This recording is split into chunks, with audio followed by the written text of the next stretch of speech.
जय माता दी मित्रों। चैत्र नवरात्र की सभी मेरे मित्रों को हार्दिक हार्दिक बधाई और शुभकामनाएं। भारतीय सनातन नव वर्ष विक्रम संवत 2079 की समस्त दर्शकों को हार्दिक बधाई और शुभकामनाएं। ये नव वर्ष आप सभी के जीवन में सुख, शांति, बेहतर स्वास्थ्य, समृद्धि व नई उम्मीद लेकर आए। चैत्र नवरात्र माँ शक्ति की उपासना का पवित्र पर्व, अपने लक्ष्य के प्रति साधना और संयम से संकल्पित होने का माध्यम है। प्रथम शैलपुत्री, द्वितीय ब्रह्मचारिणी, तृतीय चंद्रघंटा, चतुर्थ कूष्मांडा, पंचम स्कंद माता, षष्ठम कात्यायनी, सप्तम कालरात्रि, अष्टम महागौरी, नवम सिद्धिदात्री। नवदुर्गा के ये 9 रूप नवदुर्गा के नाम से जाने जाते हैं। नवरात्र के 9 दिन इन्हीं रूपों की पूजा की जाती है। इस दिन उपासना में योगी अपने मन को मूलाधार चक्र में स्थित करते हैं। यहीं से उनकी योग साधना का आरंभ होता है। नवदुर्गा के 9 दिन दुर्गा के अलग अलग स्वरूपों को, यानी कि हर एक देवी की पूजा का अलग अलग विधान है। हर देवी का अलग। जय माता। माँ दुर्गा ने 9 रूपों में अपने भक्तों का कल्याण करना और उनके संकट को हर लेती हैं। प्रथम नवरात्रा माता शैलपुत्री का है। मार्कंडेय पुराण के अनुसार यही नवदुर्गाओं में प्रथम दुर्गा है। अपने पूर्व जन्म में प्रजापति दक्ष की कन्या के रूप में उत्पन्न हुई थी। तब इनका नाम सती था। इनका विवाह शंकर से हुआ था। एक बार प्रजापति दक्ष ने एक बड़ा यज्ञ किया। इसमें उन्होंने सभी देवताओं को आमंत्रित किया, लेकिन शंकर जी उनको इस यज्ञ में आमंत्रित नहीं किया गया। सती ने जब सुना उनके पिता एक विशाल यज्ञ का अनुष्ठान कर रहे हैं, तब वहां जाने के लिए मन विकल्प हो उठा। अपनी ये इच्छा उन्होंने शंकर जी को बताई। उन्होंने कहा, प्रजापति दक्ष किसी कारणवश हमसे रुष्ट हैं। अपने यज्ञ में उन्होंने सारे देवताओं को आमंत्रित किया है। उनके यज्ञ उनने सबको आमंत्रित किया है, परंतु हमें नहीं बुलाया। ऐसी परिस्थितियों में तुम्हारा वहां जाना श्रेष्ठ नहीं होगा। शंकर जी ने इस उपदेश से सती को बांध लिया, लेकिन पिता का यज्ञ देखने की इच्छा हर पुत्री के मन में होती है। उन्होंने वहां जाने की चेष्टा की, लेकिन शंकर जी के बार बार मना करने पर और पार्वती माता जी के बार बार आग्रह करने पर शंकर जी ने उनको यज्ञ में जाने के लिए कहा। लेकिन वहां जाकर जब सती माता ने सब देवी देवताओं को वहां पे देखा, तब उनका मन प्रेम से भर उठा।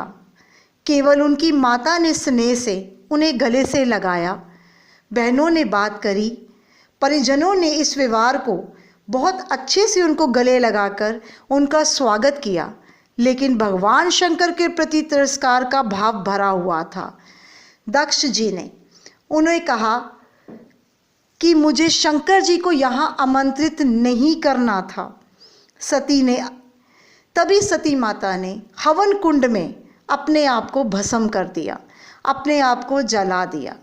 इस बार शैलपुत्री के नाम से विख्यात हुई पार्वती माता हेमावती भी उनके नाम के आगे लगाया जाता है। ये एक पुरानी कथा है।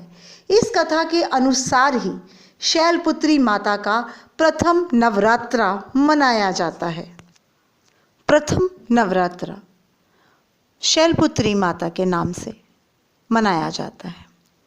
इस बात का जीता जागता परिणाम है संसार में उपलब्ध वे औषधियाँ जिन्हें माँ दुर्गा के विभिन्न स्वरूपों के रूप में जाना जाता है। नवदुर्गा के 9 औषधीय स्वरूपों को सर्वप्रथम मार्कंडेय चिकित्सा के रूप में दर्शाया गया। चिकित्सा प्रणाली का ये रहस्य वास्तव में ब्रह्मा जी ने दिया था, जिसके बारे में दुर्गा कवच में काफ़ी अंश मिलते हैं। ये औषधियाँ समस्त प्राणियों के रोगों को हरने वाली हैं। शरीर की रक्षा के लिए कवच समान कार्य करते हैं। उनके प्रयोग से मनुष्य अकाल मृत्यु से बचकर 100 वर्ष जी सकता है।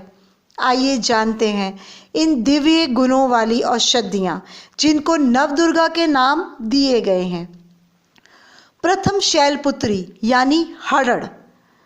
हड़ड़ का नाम सबने सुना होगा। नवदुर्गा का प्रथम नाम रूप शैलपुत्री माना गया है। कई प्रकार की समस्याओं में काम आने वाली ये औषधि हड़ड़ हिमावती में मिलती है, जो कि देवी शैलपुत्री का ही एक रूप है। ये आयुर्वेद की प्रधान औषधि है जो 7 प्रकार की होती है। इसमें हरिकता, हरि यानी कि भय को हरने वाली, प्रिया जो हित करने वाली, काथ्यस जो शरीर को बनाए रखने वाली, अमृता अमृत के समान, हेमवती हिमालय में होने वाली, चेतकी चित्त को प्रसन्न करने वाली, और यशादाता शिव यानी कल्याण करने वाली। ये सारे ही स्वरूप शैलपुत्री का जो प्रथम नवरात्रा हम लोग मनाते हैं, हरहड़ की औषधि से प्रसिद्ध है। स्वरूप है कि नवरात्रि के हर दिन माँ दुर्गा जी को उनकी मनपसंद का भोग लगाया जाता है। माता जी की विशेष कृपा उन लोगों पर होती है जो नवरात्रि में पूजा के साथ साथ हर एक माता के स्वरूप को भी ध्याते हैं। तो चलिए आपको बताते हैं कि नवरात्रि में किस दिन क्या भोग लगाना चाहिए। पहला दिन माँ शैलपुत्री नवरात्रि के पहले दिन पर्वतराज हिमालय की पुत्री शैलपुत्री की पूजा अर्चना की जाती है। कहा जाता है कि माँ दुर्गा के स्वरूप को गाय के घी का भोग लगाना चाहिए। ऐसा करने से रोगों का नाश होता है और हर संकट से माँ हमें बचाती है। शैलपुत्री माता के पूजन से मूलाधार चक्र जागृत होता है, जिसे अनेक प्रकार की उपलब्धियां प्राप्त होती हैं। इस दिन उपासना में योगी अपने मन को मूलाधार चक्र में स्थापित कर लेता है। यहीं से उनकी योग साधना का भी आरंभ होता है। जैसा कि पहले मैं आपको बता चुकी हूँ कि शैलपुत्री माता जिनका प्रथम नवरात्रा होता है, उनकी औषधि हड़ड़ है। हड़ड़ हड़ड़ खाने में मधुर और कड़वा दोनों ही होते हैं। ये पित्त नाशक होता है, कफ को नाश करता है, कफ के दोषों को नाश करता है, और इस प्रकार देखा गया है कि हड़ड़ खाने से कई प्रकार के दोषों से मुक्ति मिल जाती है। जैसे कि हम कह सकते हैं कि जिन लोगों को भूख नहीं लगती, अगर वो हड़ड़ का सेवन करते हैं तो उनको भूख लगनी शुरू हो जाती है। बुद्धि को बढ़ाने के लिए अगर किसी का दिमाग, आप कह सकते हैं कि अभी किसी ने कुछ पढ़ा और अगले ही कुछ पलों में वो भूल गया, तो समझो उसकी बुद्धि का पूरी तरह से विकास नहीं हुआ है। बुद्धि का विकास करने के लिए अगर वो सुबह हड़ड़ का सेवन करते हैं तो उनकी बुद्धि बहुत तीव्रता से बढ़ने लगती है। नेत्रों के लिए लाभकारी। कई बार ऐसा होता है कि हम लोग बहुत सारा कंप्यूटर पे काम करते हैं, किताबों को पढ़ते हैं, या स्कूल में अध्यापक आप लगा सकते हैं, या बहुत बड़ी कॉर्पोरेट कंपनियां होती हैं जिन पे सारा दिन बैठ के हमें सिर्फ लैपटॉप और कंप्यूटर पे काम करना होता है। तो इससे नेत्र में यानी कि आँखों की रोशनी थोड़ी थोड़ी कम होनी शुरू हो जाती है, जिसकी वजह से लोगों को चश्मे तक लगाने पड़ते हैं। लेकिन अगर वो हड़ड़ का नियमित रूप से सेवन करते हैं तो उनके नेत्रों की दृष्टि में भी बहुत लाभ मिलता है। आयु बढ़ाने वाली। आयु को बढ़ाने के लिए हड़ड़ का प्रयोग किया जाता है। हड़ड़ खाने से शरीर में ऐसी बहुत सारी बीमारियों का नाश होता है जो हम सोच भी नहीं सकते, और अगर शरीर में बीमारियां ही नहीं रहेंगी तो संभव है कि इंसान की उम्र तो बढ़ेगी ही। शरीर को बल देने वाली। शरीर को बल देना समझो शरीर को मजबूत करना और अपने शरीर में ताकत देना। अगर हम नियमित रूप से हड़ड़ का सेवन करते हैं तो हमारे शरीर को ताकत मिलती है। कफ के रोगी। कफ के रोगी कई बार ऐसे देखा जाता है कि बहुत सारे लोग कफ से ग्रस्त रहते हैं। जैसे ही मौसम बदलता है उनको कफ की दिक्कत शुरू हो जाती है। ऐसे में अगर वो हड़ड़ का सेवन करते हैं तो उनको काफ़ी हद तक अपनी कफ से लाभ मिलेगा। मधुमेह के रोगी। मधुमेह के रोगी जिनको शुगर होती है। शुगर का नाम सुनते ही इंसान कांप जाता है, लेकिन अगर वो नियमित रूप से हरड़ का सेवन करते हैं तो वो अपने मधुमेह से छुटकारा पा सकते हैं। कुष्ठ रोग, सूजन, पेट का रोग आदि ऐसी कई बीमारियां हैं जिससे अगर हम हरड़ का नियमित सेवन करें तो हमारे शरीर को इन बीमारियों से निजात मिलती है। कई बार ऐसा होता है कि किसी इंसान में काम करने की इतनी क्षमता नहीं होती, जब वो काम करते हैं तो काफ़ी रूप में थक जाते हैं। अगर वो नियमित हरड़ का सेवन करते हैं तो उनके शरीर को काफ़ी हद तक तंदुरुस्ती मिलेगी, चुस्ती मिलेगी और उनकी थकावट दूर रहेगी। और पथरी के लिए भी सुना जाता है, क्या कहा जाता है कि पथरी के लिए भी हरड़ का सेवन बहुत लाभकारी है। जिन लोगों को पथरी होती है अगर वो हरड़ का सेवन करते हैं तो उनको पथरी के दर्द से भी निजात मिलती है। तो ये सारे गुण थे हमारी एक औषधि जिसका नाम हरड़ है।